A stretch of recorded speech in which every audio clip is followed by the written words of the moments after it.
Evinize bıraktırayım. Bu saatte tek başınıza gidemezsiniz. Hiç zahmet etmeyin. Ben bir taksi çevirip giderim evime. Zahmetlik bir durum yok. Şoförüm sizi kapınıza kadar bırakacak. Teşekkür ederim. Ben arabaya kadar eşlik edeyim Nadire anneme. İyi akşamlar. İyi akşamlar. Gel.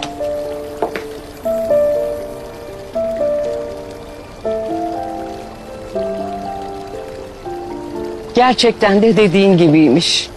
Çok kibar, çok efendi biri. Siz aslında birbirinize çok benziyorsunuz. Ama bir fark var. Senin iyiliğin ortada, onunki gizli.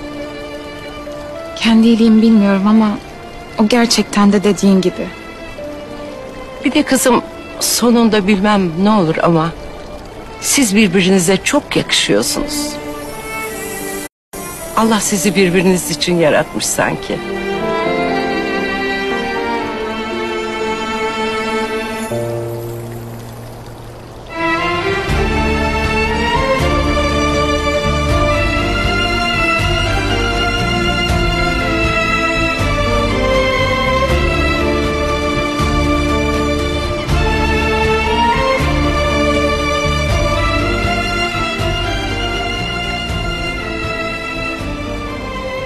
Yok Nadire anne.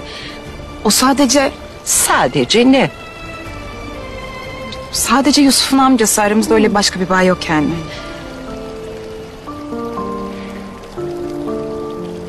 Hadi Nadire anneciğim.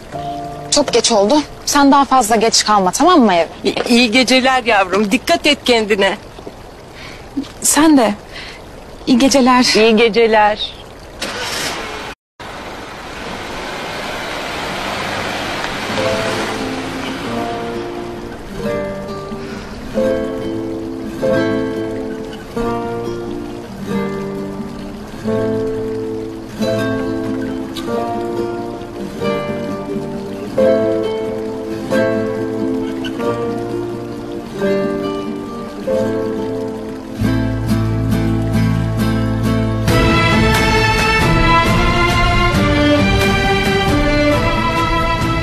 Nasıl yani?